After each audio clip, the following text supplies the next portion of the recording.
यानी सीमेंट सदियों के लिए।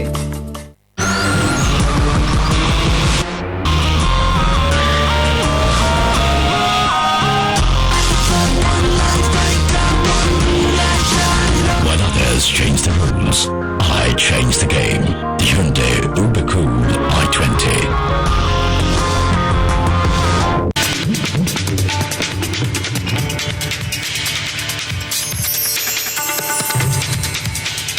स्वागत है आपका एक बार फिर future city of India Aurangabad में, और हम औरंगाबाद के दर्शकों के सवालों के जवाब दे रहे हैं, शेयर बाजार से जुड़े हुए सवाल। अगला सवाल पूछने के लिए एक और दर्शक मौजूद है हमारे साथ। myself Manish Agarwal. My question is, मेरा सवाल है कि गोल्ड बुलिश है, सिल्वर बुलिश है, प्रॉपर्टी इंडस्ट्री सब बुलिश है, तो शेयर मार्केट नेगेटिव क्या साइन दे रहा है? शर्मा जी, आप देंगे सवाल का जवाब। देखिए, सारी एसेट क्लासेस फंडामेंटल्स अलग हो सकते हैं, और उसके अलावा जो है डिमांड सप्लाई के दूसरे भी बहुत सारे जो रीजन्स हो सकते हैं, और अल्टीमेटली जो प्राइसेस है वो ड्राइव होती है डिमांड एंड सप्लाई से।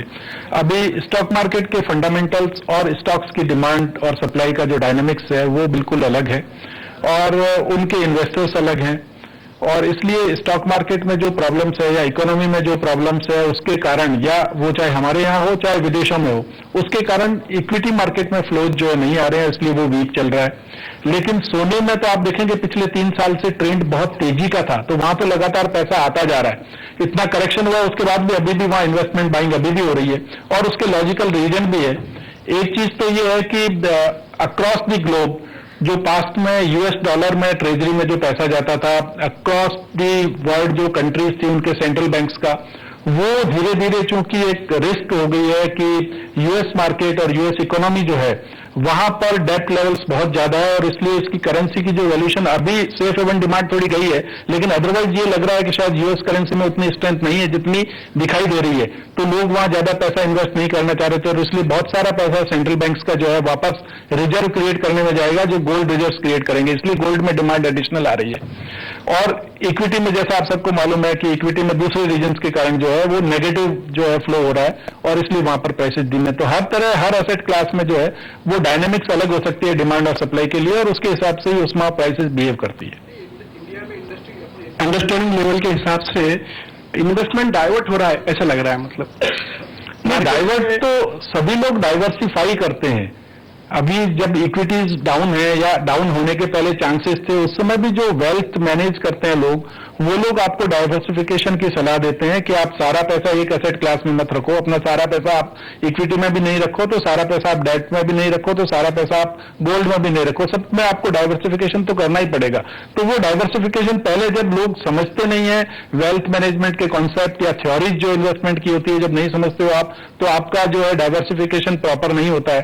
तो ये एसेट एलोकेशंस का जो एक रीएलोकेशन होता है, उसके कारण भी आपके दूसरे एसेट क्लासेस में पैसा गया है। ओके, दूसरा सवाल आगे स्टूडेंट है एक बार फिर। Okay, I am Aarti Chandak, I am doing an MBA in MGM institute of management. तो मैम, मेरा सवाल आपसे है कि आपने जो अभी थोड़ी देर पहले कहा था कि म्यूचुअल फंड में इन्वेस्टमेंट करनी चाहिए, तो मैम म्यूचुअल फंड में जब इन्वेस्टमेंट की जाती है तो इसको किस बेस पे की जाती है और किन किन चीजों का ध्यान रखना चाहिए उस वक्त? अच्छा, जितना मुझे मालूम है वो मैं आपको बताती हूँ, ठीक है। म्यूचुअल फंड जब आप चुनने होते हैं तो आपको सबसे पहले तो एक अच्छा ऐसा सोर्स ढूंढना चाहिए जहां पर आपको अलग अलग म्यूचुअल फंड्स के बारे में जानकारी मिल सके, क्योंकि हर म्यूचुअल फंड का अलग अलग फोकस होता है।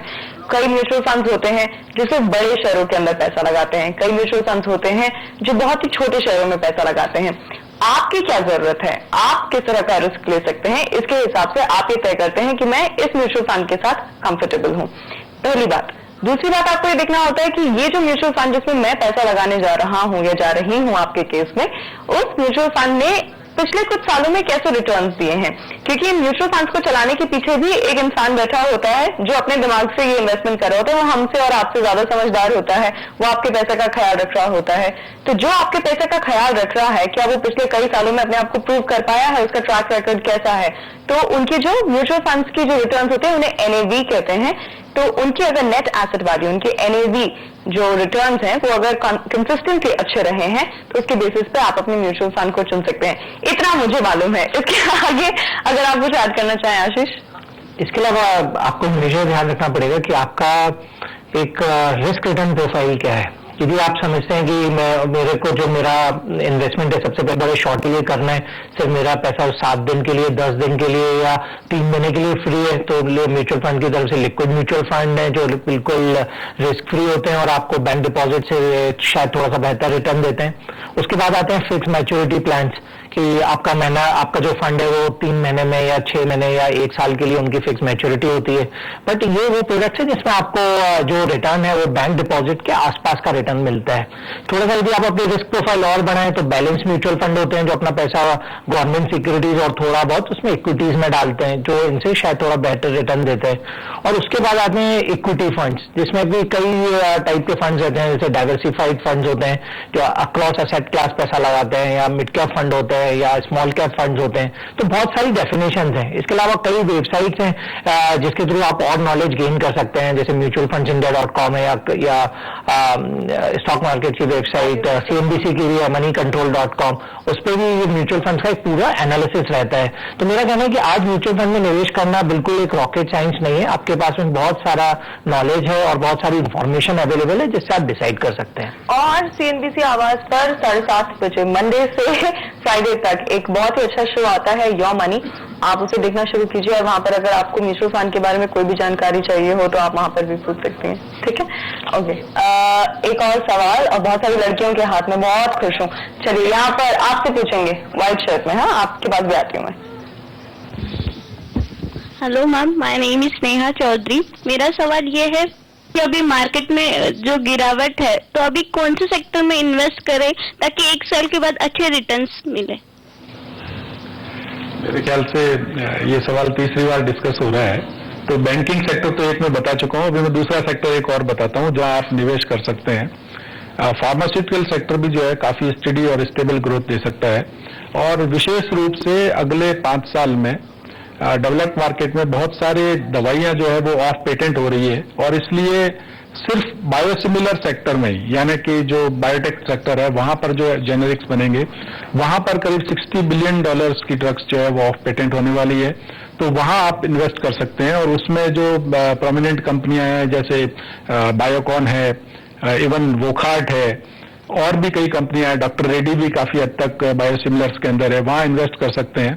और इन जनरल जो जेनेरिक्स है वहां भी बहुत बड़ा पोटेंशियल अगले 4-5 साल में अनलॉक होने वाला है, और वहां बहुत सारी कॉन्ट्रैक्ट मैन्युफैक्चरिंग जो कंपनियां हैं जिनसे वो लोग सोर्स कर सकते हैं दवाइयां, तो वहां भी आप इन्वेस्ट कर सकते हैं। तो जितनी भी कॉन्ट्रैक्ट मैन्युफैक्चरिंग वाली कंपनियां हैं दवाइयों की जो ग्लोबल मार्केट में सप्लाई करती है, चाहे वो डीवीज लैब हो या डिशमैन हो या जुबिलेंट फार्मा हो, जुबिलेंट लाइफ साइंस जिसको बोलते हैं, इन सब में भी इन्वेस्ट कर सकते हैं। और मैं समझता हूं कि अगले 2-3 साल में बहुत अच्छे रिटर्न्स ये कंपनियां दे सकती है। ओके, तो फार्मा एक और सेक्टर है जो हमारे एक्सपर्ट्स को पसंद है। कुछ और सवालों के जवाब देंगे लेकिन एक छोटे से ब्रेक के बाद।